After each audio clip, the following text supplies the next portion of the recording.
Okay, I'm gonna double them, but give me more volume in the headphones. Loud as possible without killing. I got you now. I got you. Watch out now. I got you. Hold on now. I got you. Let's play the beat. Okay, let's get serious. First of all, it's not a joke. It's very serious. Christmas album, Merry Christmas, Feliz Navidad. We just want to send this out to my man right now. Tell me, how do you pronounce your name? Tupac. Tupac. Remember, like two, and Pac like pocket. You won't go wrong. Just Tupac. Good.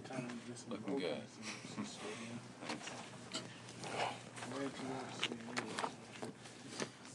What's your best Christmas memory? Let me see. When I thought we didn't get any gifts for Christmas, I was in Baltimore. I thought we didn't get nothing. It was a knock on the door. My sister's principal from her school came, and they had like this charity, whatever, where they give like the turkey to the poor family on the block. We was the poor family. So we got this turkey. I got some cheap boots, you know, got a little cheap trinkets. But on Christmas, you want as many trinkets as possible. And so I got a whole bunch of little tiny things. It was cool. We got free cheese, free beans, free butter, free everything. All that little government surplus stuff. But on Christmas, you needed, I mean, as opposed to us having an empty refrigerator, empty nothing. So I just remember when it first came, you know, and it's always like a Christmas carol playing around Christmas time on somebody's TV. And I just remember that first feeling, like really feeling like, you know, dang, this is Christmas. You know, this is like the give thing. The give thing. That's when I used to feel the sorriest for my mother. It's because there was no man there, you know, and this is a woman, my mother. She had to tell us, you know, she had to make it like Mary, and there was nothing there. There wasn't even regular dinner, let alone Christmas dinner, you know, and she had to, like, explain to us how, like, I mean, it's so hard to sell that all we need is each other's speech, especially when your stomach hurts, you know, and she's telling us that as our stomachs go, she's like, all we need is each other, and some meat. But I thought it was just so beautiful how she just would be strong and she would do it. And she would never use that time to go, your fathers are really jerks, you know, they really left me here. But they did. Our fathers really did leave her.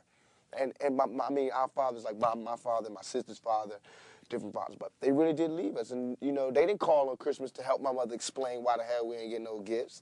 They was just like, you know, with they woman, wherever they was, being big shotty, being Santa Claus to somebody else's kids.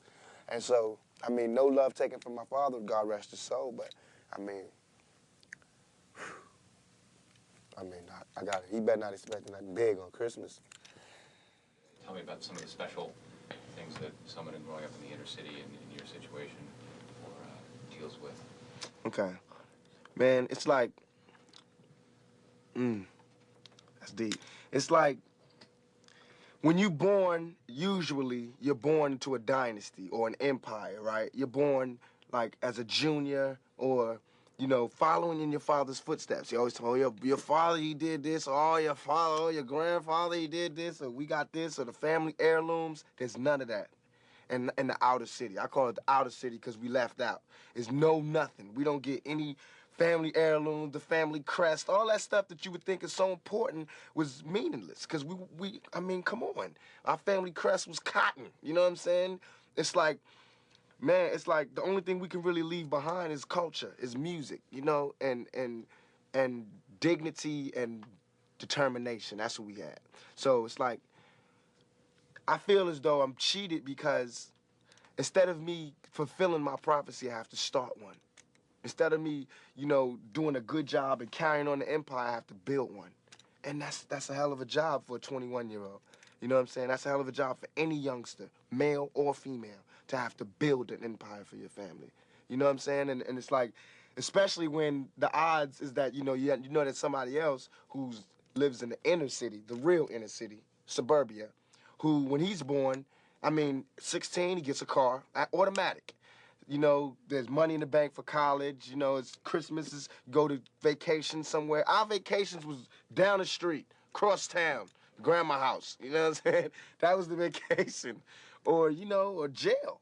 to be even more real. And I hate to make this like sad story, but it's real. Because this world is such a, and when I say this world, I mean it. I don't mean in an ideal sense. I mean in every day, every little thing you do. It's such a, gimme, gimme, gimme.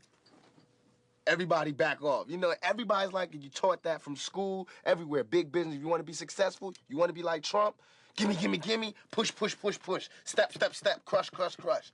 That's how it all is. And it's like, nobody ever stopped. Just, you know, I feel like instead of us just being like, slavery's bad, slavery's down, bad whitey, bad whitey. I mean, all right, let's stop that. And everybody's smart enough to know that, I mean, we've been slighted. And we want ours. And I don't mean by like ours, 40 acres and a mule, because we passed that. But we need help. I mean, for us to be on our own 2 feet, us meaning youth or us meaning black people, whatever you want to take it for us to be on our own 2 feet, we do need help. Because we have been here. We have been a good friend. If you want to make it a relationship type thing, we have been there, and now we deserve our payback. It's like you got a friend that you don't never look out for. You know, you dressed up in jewels. Now America's got jewels, and they paid and everything, and they lending money to everybody except us. And it's like, you know, everybody need a little help on their way to being, you know, self-reliant.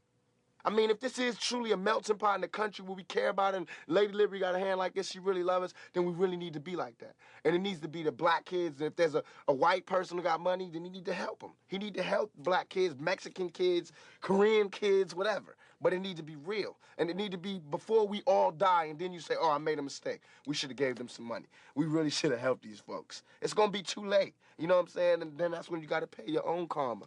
And that's when God make you punish. When God punishes you. Because I feel like, you know, it's too much money here. I mean, nobody should be hitting lotto for $36 million and we got people starving in the streets. That is not idealistic. That's just real. That is just stupid. There's no way Michael Jackson should have, or whoever Jackson, should have $1 million, $1 billion, and then there's people starving. There's no way. There's no way that these people should own planes and their people don't have houses, apartments, shacks, drawers, pants. I know you're rich. I know you got $40 billion, but can you just keep it to one house? You only need one house. And if you only got 2 kids, can you just keep it to 2 rooms? I mean, why have 52 rooms and you know there's somebody with no room? It just don't make sense to me. It don't. And then these people celebrate Christmas. They got big trees, huge trees, all the little trimmings. Everybody got gifts, and then somebody's starving. And they're having a white Christmas. They're having a great Christmas, eggnog and the whole 9. That's not fair to me. I think that when there's hopelessness, people revolt. Because it's like there's nothing that's like, you know, it's like we're going, is America going to help us ever? You know, because, I mean, we know for a long time they haven't. Are they ever? And it's like all these things are showing us no. And you know there's somebody going, no, they're not going to help you. No, they're not going to help you. And then, of course, we seeing, no, they're not helping us. All BS aside, it all comes down to we got to survive. I mean, even warriors put their spears down on Sundays. We got to survive here in this country. Because I'm not going back to Africa. We got to survive here. And for us to survive here, white folks, black folks, Korean folks, Mexican folks, Puerto Ricans, we got to understand each other. We got to take a bigger chance. And when I say Americans, people think I'm talking about Uncle Sam. I mean, like, actually Uncle Sam with the gray hair and the flag. I mean you, the guy, you know, you, the mechanic, wherever, you. I mean, you need to do something. You need to check yourself and see how racist you are. You know what I'm saying? It's real.